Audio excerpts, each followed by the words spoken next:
அனைவருக்கும் ஆனந்த வணக்கங்கள்.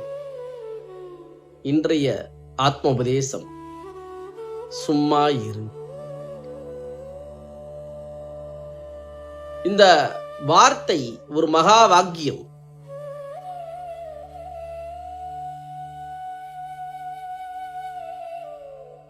இந்த ஆன்மீகத்துல பயணம் பண்றவர்களும் சரி, ஆன்மீகத்துல பயணம் பண்ணாம இருப்பவர்களுக்கும் சரி, இந்த மகா வாக்கியம் மிக பெரும் ஒரு தெளிவு நிலையும் உணர்வு மாற்றத்தையும் தரக்கூடியது.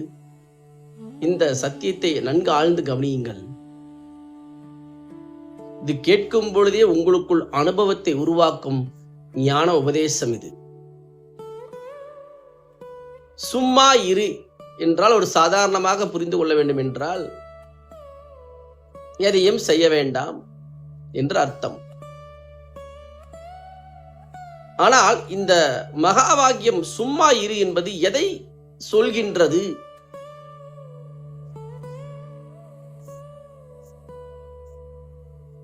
நன்கு ஆழ்ந்து கவனியுங்கள்.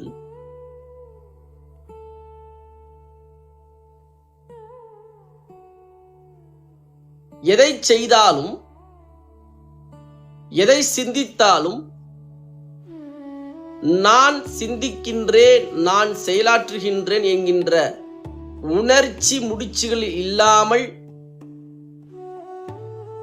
இருப்பாகிய ஆனந்த விழிப்புணர்வில் லயமாகுவதுதான் சும்மா இருத்தல், சும்மா இரு என்று அர்த்தம். அதாவது இந்த உணர்ச்சி முடிச்சுகளை பத்தி மீண்டும் மீண்டும் சொல்லிக் கொண்டிருக்கின்றேன். இந்த நான் என்கின்ற குழப்பமான உணர்ச்சி முடிச்சுகளின் தொகுப்பு தான் நான் என்கின்ற தன்மை. இந்த நான் எதை செய்தாலும் எதை சிந்தித்தாலும் நான் செய்கின்றேன் என்கின்ற குழப்பத்திலிருந்து உருவாகுகின்றது. நல்லா ஆழ்ந்து கவனிங்க. அதனாலதான் என்ன வாழ்க்கையில சாதித்தாலும் சரி, எப்படி வாழ்ந்தாலும் சரி, நாம் எதிர்பார்க்கின்ற நிரந்தரமான இந்த சாந்தம், நிறைவு, திருப்தி ஏற்படுவதில்லை. காரணம் என்ன? இந்த நான் என்பதே குழப்பமான உணர்ச்சிகளின் தொகுப்பு. It's a confused state. தயவு செய்து சற்று சிந்தியுங்கள்.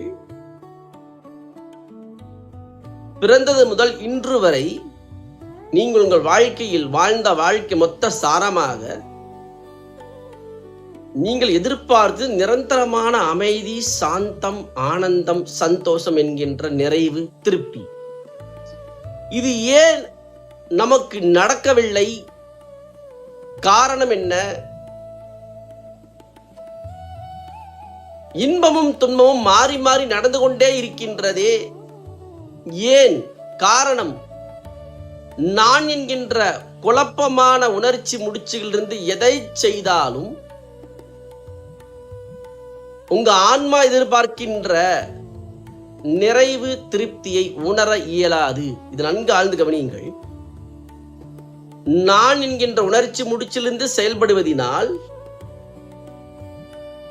ஆன்மா எதிர்பார்க்கின்ற, இந்த வார்த்தை கவனிங்கள், ஆன்மா எதிர்பார்க்கின்ற நிறைவு, திருப்தி, ஆனந்தம் ஏற்படுவதில்லை.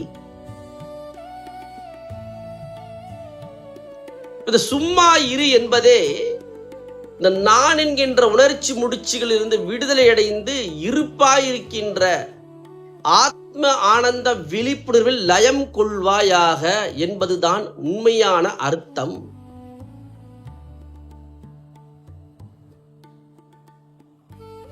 இந்த ஆனந்த விழிப்புணர்வில் இருப்பாய் இருக்கின்ற உயிர் தன்மையில் நிலை பெற வேண்டும் என்கின்ற மகா வாக்கிய உபதேசம்தான் சும்மா இரு.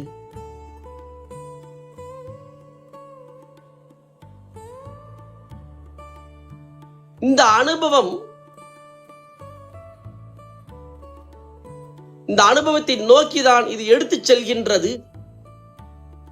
இது வெறுமனே மனதில் ஓடுகின்ற எண்ணங்களிலிருந்து விடுதலை என்று சொல்லவில்லை. மனதை இயக்கக்கூடிய உணர்ச்சி முடிச்சுகள் இருந்தே விடுதலை அடை என்று சொல்கின்றது. நன்கு ஆழ்ந்து கவனியுங்கள். சும்மா இரு என்பது வெறுமனே ஓடுகின்ற எண்ணங்களில் கவனத்தை வைக்க வேண்டாம், அதை பற்றி சிந்திக்க வேண்டாம் என்று சொல்லவில்லை. அனைத்தையும் இயக்கக்கூடிய, பிரபஞ்சத்தையே இயக்கக்கூடிய, பிரபஞ்சத்தின் மூலமாகிய உயிர்த்தன்மையின் இருப்பாகிய இருப்பில் நிலை பெறுவாயாக, எனது இருப்பில் நிலை பெறுவாயாக என்று சொல்லக்கூடிய மிக உயர்ந்த மகா வாக்கிய மந்திரம் சும்மா இரு.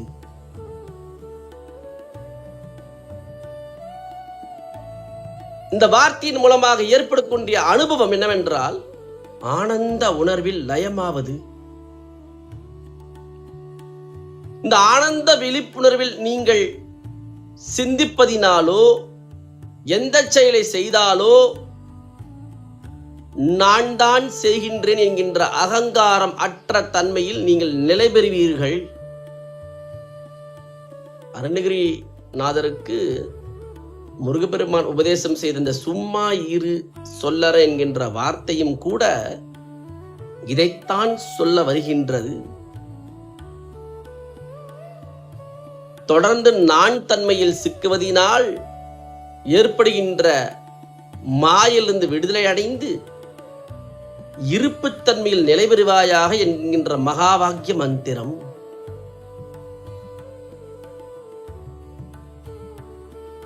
இந்த சும்மா இரு என்கின்ற ஆனந்தத்தில், ஆனந்த விழிப்புணர்வில் நாம் செயல்படும் போது பரிபூரணமான நிறைவுத்தன்மையும் நிம்மதியும் சாந்தத்தையும் எதையும் அடைய வேண்டும் என்கின்ற பற்றோ உணர்ச்சி கொந்தளிப்போ இதில் இருக்காது. வாழ்க்கைக்கு என்ன தேவை, தேவை இல்லை என்கின்ற தெளிவோடு, நிதானத்தோடு, பேராசையில் சிக்காமல் முழு விழிப்புணர்வோடு சாதாரணமாக வாழ்க்கை வாழ்வதுதான் சும்மா இரு என்கின்ற மகா வாக்கிய மந்திரம். அது பாத்தீங்கன்னா நீங்க எதிர்பார்க்கிறதே இந்த அனுபவம் தான். எதிர்பார்ப்பதே இந்த ஆழமான இருப்புத்தன்மை தான் எதிர்பார்க்கவும் செய்கின்றோம். அதனாலதான் இந்த லீவ் விட்டாவே ரொம்ப ஹாப்பி ஆகும். வேலையாகட்டும், ஸ்கூல் ஆகட்டும், ஏன் ஒரு ரிலாக்ஸ் ஆகுது? நல்லா யோசிச்சு பாருங்க.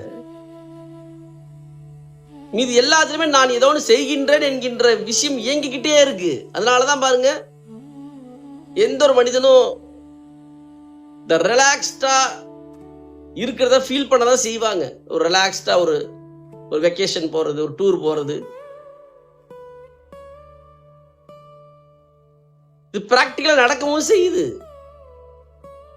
இதே இந்த மகா வாக்கியத்தை உள்முகமாக திரும்பி இந்த ஆனந்த இருப்பில் லயம் கொண்டு விட்டால் வாழ்க்கை முழுவதும் ஆனந்தமயம். இதே ஒரு உதாரணம் பாருங்க. எப்படி உங்களுக்கு ஒரு லீவு கிடைச்சதோ ரொம்ப ரிலாக்ஸ்டா இருக்கிறீங்களோ, அந்த உணர்வே வேலை செய்யும் போதும் கிடைச்சிட்டா எப்படி இருக்கும்? எல்லா வேலையும் செய்யும் போதும் இந்த ரிலாக்ஸ்டு ஸ்பேஸ்ல இருந்து வேலை செஞ்சா எப்படி இருக்குன்னு யோசிச்சு பாருங்க. அல்டிமேட்டா நீங்க ஒர்க் பண்ண ஆரம்பிப்பீங்க,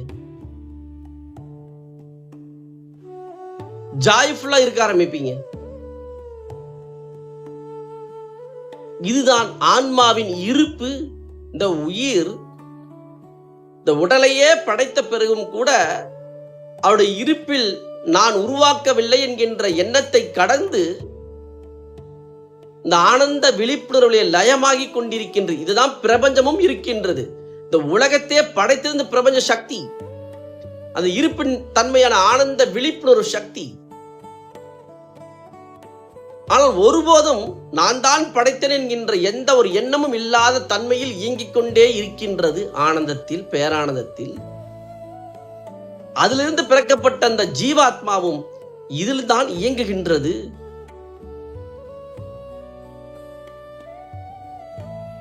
இந்த மகா வாக்கியம் என்கின்ற வார்த்தையில நிறைய மகா வாக்கியங்கள் இருக்கு. அயமாத்ம பிரம்ம, தத்துவமசி, அகம் பிரம்மாஸ்மி, பிரஜான பிரம்ம, நிறைய மகா வாக்கியங்கள் இருக்கு. அதுல இந்த சும்மா இரு ஒரு அல்டிமேட்டான ஒரு மகா வாக்கியம். வெறுமனே உங்களுடைய கவனத்தை உணர்ச்சி முடிச்சுகளில் சிக்கிக்கொண்டு அதிலேயே கவனத்தை நோக்கி நகராமல் சற்று உள்முகமாக இருப்பை நோக்கி நகர்த்தி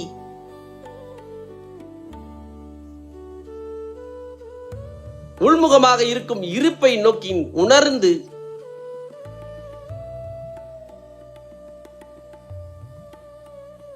ஆனந்த விழிப்புணர்வில் லயமாகுவது. சும்மா இரு என்பது ஆத்மானந்த உணர்வில் லயமாகுவதுதான் சும்மா இறங்கின்ற மகா வாக்கிய மந்திரம். மிகப்பெரிய ஒரு ஃப்ரீடம், மிகப்பெரிய ஒரு சுதந்திரத்தன்மை உள்ளுக்குள் உணர முடியும்.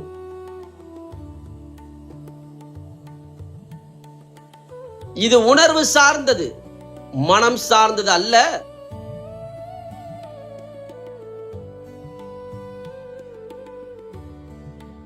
உணர்ச்சிகளை கடந்து உணர்வாய் இருக்கின்ற ஆத்ம ஆனந்தத்தில் நிலை பெறுவதுதான் உண்மையான சும்மா இரு.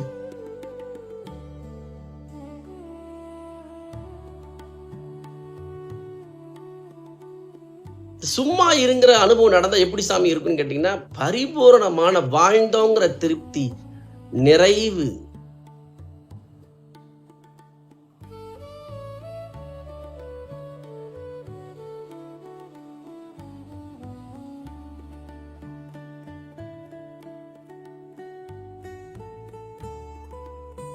ஆனந்த உணர்வு.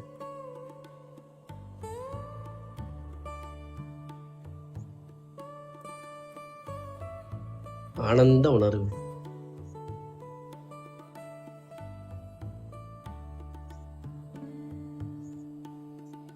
இந்த உணர்வில் தான் அருணகிரிநாதர் லயத்தில் இருக்கின்றார்.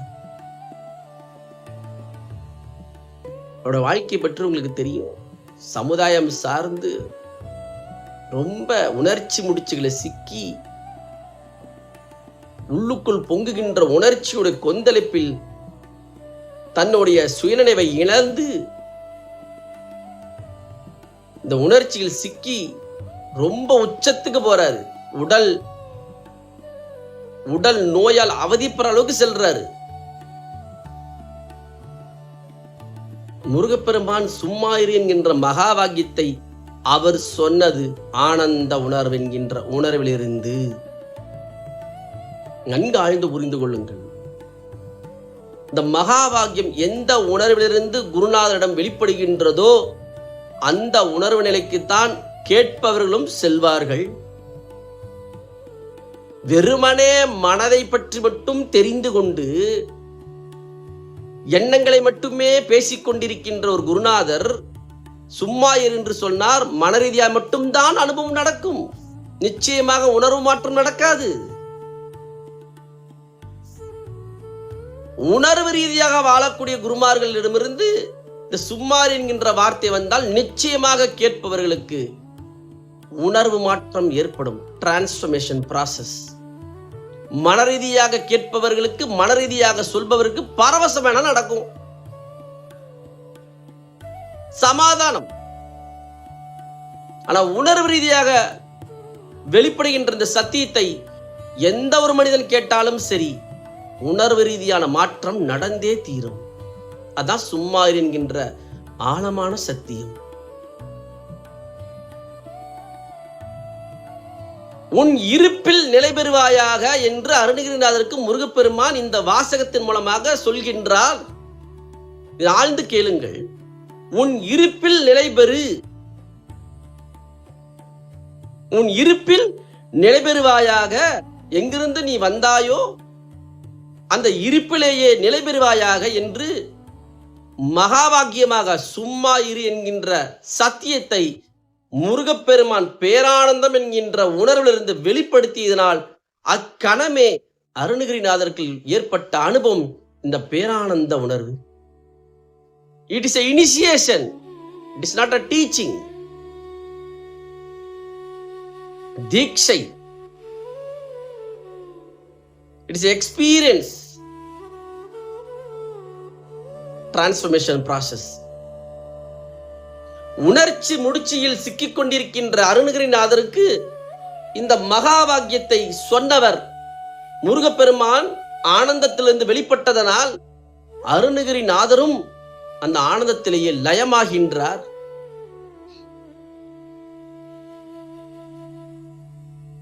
அடிப்படையாக புரிந்து கொள்ளுங்கள். எந்த உணர்வு சார்ந்து சத்தியங்களை நீங்கள் கேட்கின்றீர்கள், எந்த உணர்விலிருந்து அது வெளிப்படுகின்றது என்கின்ற முக்கியமான கோர் மூலத்தை வைத்துதான் ஒவ்வொரு மகா வாக்கியமும் உயிர் பெறுகின்றது. இந்த சும்மா இருக்கின்ற மகா வாக்கியம் என்னுள் இருக்கின்ற ஆனந்த உணர்விலிருந்து வெளிப்படுகின்ற ஒரு மகா வாக்கிய சத்தியம். கேட்பவர்கள் எல்லோருக்குள்ளும் இந்த ஆனந்தம் என்கின்ற இருப்பை நோக்கி நகர்வீர்களாக. இந்த சும்மா இரு என்கின்ற மகா வாக்கியம் உணர்வு மாற்றத்தை ஏற்படுத்தி ஆனந்த விழிப்புணர்வு லயமாகி வாழ்க்கையை இனிமையாக வாழ்வீர்கள். இந்த மகா வாக்கியத்தால் என்ன பிரயோஜனமா ஒரு விஷயம் நமக்கு யோசிக்கலாம். என்ன இதனால் நடக்க போகுது? நன்கு ஆழ்ந்து புரிந்து கொள்ளுங்கள். நான் நான் என்கின்ற உணர்ச்சி முடிச்சுகளிலிருந்து நீங்கள் என்ன சிந்தனை செய்தாலும் எந்த செயலை செய்தாலும் நிச்சயமாக ஒருபோதும் திருப்தியோ நிறைவையோ தராது. இந்த ஆனந்தம் என்கின்ற உணர்வு என்கின்ற மகா வாக்கியம் சும்மா என்கின்ற தன்மையிலிருந்து நீங்கள் சிந்திக்கும் போது பதட்டமில்லாமல் குழப்பமில்லாமல் நிதானத்தோடு விழிப்புணர்வோடு தெளிந்த சிந்தனையோடு நீங்கள் வாழ்க்கை இன்னமும் நன்றாக வாழ்வீர்கள். மேலும் மேலும் ஆரோக்கியம் அதிகரிக்கும். உடல் ஆரோக்கியம் அதிகரிக்க துவங்கும். நிறைவான தேவையான செல்வங்களை நீங்கள் சம்பாதிக்க துவங்குவீர்கள். இந்த வார்த்தை தெளிவாக புரிந்து கொள்ளுங்கள். அதீத செல்வம் என்று நான் சொல்லவில்லை. வாழ்க்கைக்கு தேவையான செல்வத்தை சம்பாதிக்க துவங்குவீர்கள். உறவுகளை இனிமையாக ஹேண்டில் பண்ணக்கூடிய மூலமான கான்சியஸோடு மனப்பக்குவத்தோடு ரிலேட் பண்ண கத்துக்குவீங்க. என்ன தேவையோ அது உங்கள் கையில் இருக்கும். காரணம், வெளியில் நீங்கள் நிம்மதியோ சுகத்தையோ பரிபூரணத்தையோ தேடவில்லை, உள்ளுலகத்தில் தேடுவதினால். It is a side effect of your life. இந்த பரிபூரணத்திலிருந்து நீங்க சிந்திக்க ஆரம்பிச்சிட்டீங்கன்னா நீங்க நினைச்ச வாழ்க்கையை கட்டமைத்து பரிபூரணத்தோடு வாழ முடியும். சும்மா என்கின்ற மகா வாக்கியம் இதைத்தான் முருகப்பெருமான் சொல்கின்றார். இதைத்தான் தீட்சையாக தருகின்றார். அவருக்குள் முக்தி என்கின்ற ஆனந்த விழிப்புணர்வு, முக்தி என்கின்ற பேரானந்தம் பொங்கி பிறவா நிலையை அடைகின்றார். இதுவே சும்மார் என்கின்ற மகா வாக்கியத்தின் எமது அனுபவத்தின் வெளிப்பாடு. இதை நோக்கி நகருங்கள். உங்கள் எல்லோருக்குள்ளும் சும்மா இரு என்கின்ற மகா வாக்கிய ஆத்மானந்த உணர்வு நிலைபெறட்டும். உள்ளுக்குள் உணர்வு மாற்றம் ஏற்படட்டும் என்று பிரார்த்தனை செய்கின்றேன். நன்றி. ஆனந்தமாக வாழுங்கள். மீண்டும் சந்திக்கின்றேன்.